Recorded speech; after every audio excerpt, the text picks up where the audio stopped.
Morning, everyone. Justin Trudeau is very concerned with the situation of backsliding women's rights. And that's his top priority with Vice President Pence? Weird. It's a weird top priority, I think, for considering everything that's happened, considering where Canada is. I find this very strange. Obviously, I'm very concerned with the situation around the backsliding of women's rights that we're seeing from conservative movements here in Canada, in the United States, and around the world. I will have a broad conversation with the Vice President, which, of course, that'll come up, but we're going to mostly focus on the ratification process of NAFTA and making sure that we get good jobs for Canadians. I think this whole abortion thing is a massive distraction from the Trudeau government. And I think really the conversation has moved from abortion laws to can Canadians discuss abortion at all, period. Because Andrew Scheer says, no, we're not bringing it up for debate. And Justin Trudeau says the Liberals are pro-life. And Maxime Bernier says his MPs can bring anything they want to the table. So just because Andrew Scheer says none of his MPs are going to bring it to the table, and Justin Trudeau says none of his MPs are going to bring it to the table, there are still people in government, and Ontario MPP has also discussed abortion, etc. in Ontario, and that was a firestorm controversy as well. But again, I think it's distractionary. I think the conversation has shifted from the actual topic of abortion to do Canadians think that their government is responsible or capable enough to actually discuss this at all? Because the Liberals and the Conservatives have their party line on this. So that's interesting to me. And it's also interesting to me, this whole push to highlight that in light of Vice President Pence's visit to Canada.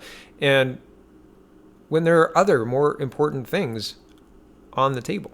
USMCA, NAFTA. So many things that impact so many jobs. It seems like that's an afterthought for Mr. Trudeau, and that's concerning.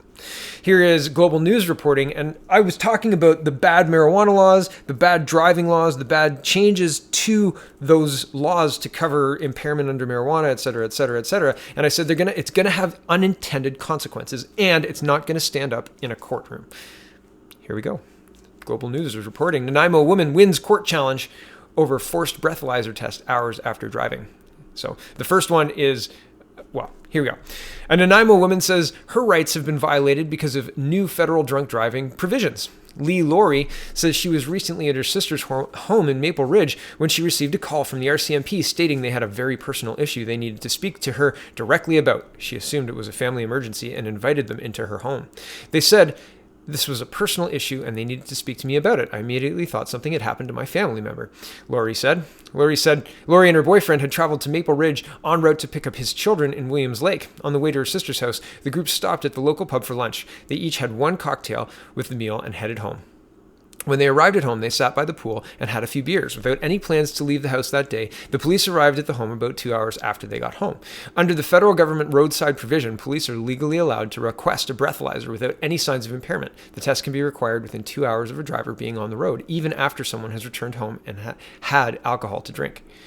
Laurie failed the breathalyzer test even after explaining to the RCMP that she had been drinking for a couple of hours. The RCMP were not willing to let me prove the amount of alcohol I had consumed at home. I even invited them to see the empties, Laurie said.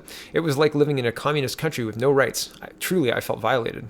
Laurie was issued a 90-day license suspension, 30-day vehicle impoundment. She was also required to take a driving course. On top of that, she had to figure out how to get home to Nanaimo, and her boyfriend's kids were stuck in Williams Lake.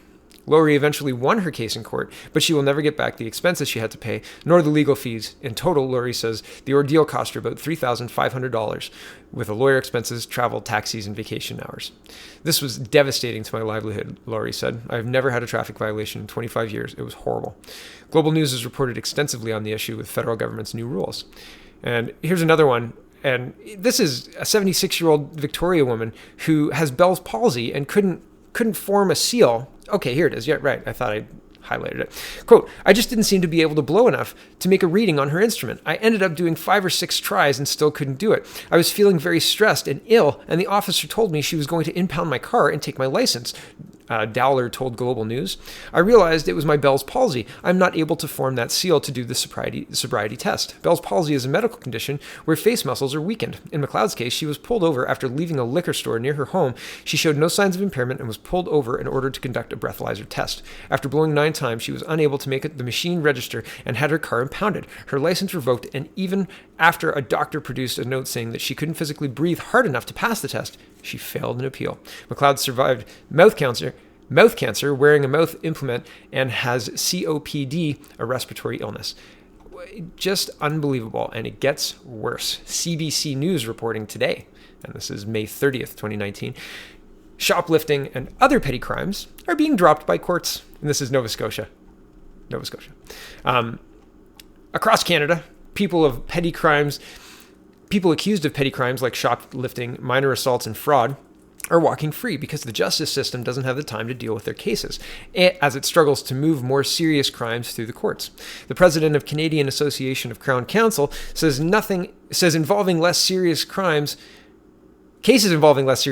are either being dropped outright or shunted into restorative justice programs. He called it a regular occurrence, though specific numbers weren't available. Quote, at some point, we have to make a decision. What crimes do you want us not to prosecute? Said Rick Woodburn, whose organization represents 7,500 crowns across the country.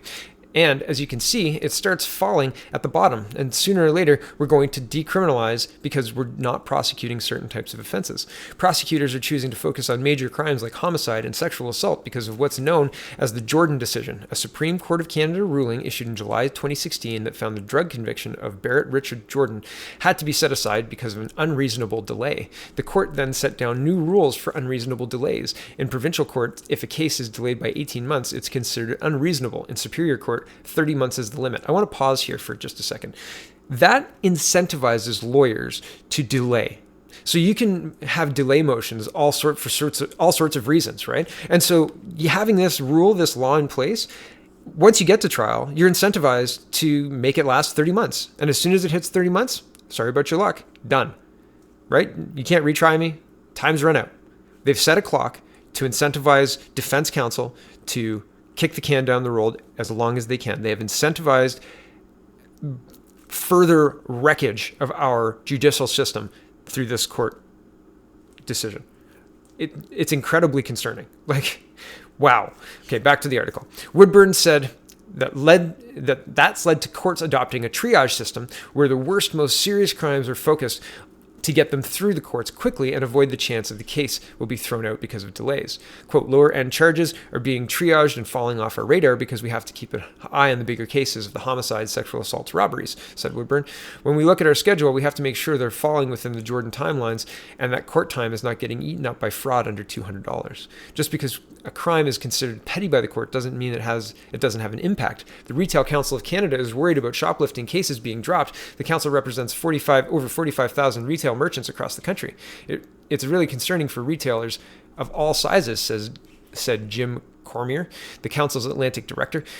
The deterrent for theft and shoplifting in stores is, of course, often that there can be legal consequences. Last year, the Retail Council estimated that shoplifting accounts for $5 billion a year in losses for Canadian retailers. Cormier said shoplifting has an awful impact on retailers, and if it happens enough, it will cut into the company's profits. Yeah. No incentive for shoplifters to stop because they just get, police called, they come, pick them up and release them, right? There's going to be a consequence. Maybe next time. Don't keep doing this, you. Unbelievable. Here's Pierre Poilievre, and here he is. And we're going to listen to all of this. And, well, the climate minister the other day was caught, and we're going to watch what she says from the video taken of her. But this is a Joseph Goebbels quote. And it says, if you tell a lie big enough and keep repeating it, people will eventually come to believe it. The lie can be maintained only for such time as the state can shield the people from the political, economic, and or military consequences of the lie. It thus becomes vitally important for the state to use all its power to repress dissent. For the truth is the moral enemy of the lie, and thus, by extension, the truth is the greatest enemy of the state. But this part is the part that's important. If you tell a lie big enough and keep repeating it, people will totally believe it. Right, Miss Mckenna? Here we go. Nous avons un plan, nous allons agir, nous allons protéger l'environnement pour les Canadiens. The honourable member for Carleton. Why is he always screaming over there? Well, the answer came from the Environment Minister, who said, and I quote, I said that if you actually say it louder, we've learned in the House of Commons, if you repeat it, if you say it louder, if that is your talking point, people will totally believe it, so just go it. that's their strategy to convince Canadians they will be better off by paying higher gas prices while missing the Paris Accord by 80 million tons of carbon. Isn't that really their strategy, to say it louder even when it's wrong? I will say it very calmly. We will take no lessons from the Conservative, Mr. Speaker. Only Conservatives can be against putting a price on pollution. We are proud, Mr. Speaker, to act on climate change. We are proud to protect this generation and future generations. We are proud to protect our planet. We will continue to invest in disaster mitigation and resilience so that future generations don't have to spend year after year for damages caused by climate change, Mr. Speaker. A little calm is so nice. The honourable member for Carleton. Well, that calmed him down a little bit, Mr. Speaker. Unfortunately, Liberal members in the House don't realize that while they raise the volume and raise taxes at the same time, they make both our ears and our wallets worse off. So, Mr. Speaker, the member across the way, now that he has calmed down, sitting behind a leader who's advocated $1.60 a litre gas prices. Will he stand today and tell us exactly how high gas prices will go once the full and final Liberal carbon tax is in place? Honourable Minister of... And of course, the answer is the same talking point as usual. But isn't that an interesting parallel between the climate minister's statement of if you repeat it, if you say it louder, people will eventually totally believe you, and Mr. Goebbels? Very interesting. Sorry if I've got I don't know this guy's name wrong, but that's what I hear when people say it. And SNC Lavalin, the final story for this morning is SNC Lavalin to stand trial on corruption charges. Quebec judge rules yes. There is enough evidence against SNC Lavalin for the engineering corporation to be tried on fraud and bribery charges. The Quebec judges ruled Wednesday. SNC Lavalin spent months lobbying the federal government to avoid finding itself in this position. It hoped to use new legal mechanism, a deferred prosecution agreement, DPA, to pay a fine rather than risk conviction. Sounds like all of the other stories this morning, right? Like dropping charges, the court's so gummed up, except if you're, 2 hours after driving. Ridiculous. These efforts continue even after the head of the Federal Prosecution Service told the company that in the fall that no deal was forthcoming. That helped ignite a major political scandal in Ottawa, where the former Attorney General Jody Wilson-Raybould accused the Prime Minister's office of pressuring her to arrange a deal for SNC Lavalin. Scroll down a little bit. Federal prosecutors also allege SNC Lavalin defrauded a number of Libyan institutions out of $130 million over the same period. The content of Wednesday's ruling, as well as evidence that was heard during the preliminary inquiries under publication ban. Justice Claude LeBlanc had the option of dismissing the charges if he found there was no chance of conviction. I scroll down a little bit. Asked whether a DPA was still possible, Roy simply said the Director of Public Prosecutions, DPP, has made a decision in that regard, and she said no DPA. Scroll down here. Liberals maintain support for SNC. The new federal justice minister, who took over from Jody Wilson-Raybould, David Lametti, has so far refused to comment on whether the government is still considering offering SNC Lavalin a DPA. Legally, he can do so up until there is a verdict in the criminal case. So, interesting. Right? Interesting. All of this stuff happening 5 months before an election, and Justin Trudeau desperately trying to change the channel to anything other than the scandal-ridden last year of the governing Liberals and the disaster that's been. So, is it going to work? I don't know. I think when you speak honestly about how the Canadian government has been run for the last 30 years, it's a lot of the same. Right? A lot of Harper conservatives doing a lot with the Martin liberals, doing a lot of what the Harper conservatives did, and then the Trudeau liberals, right? It's all the same. Frustrating. Let's break out of the cycle. Check out the I don't know what that was, but check out the People's Party of Canada.ca. And have a wonderful day. Thanks for watching, everybody.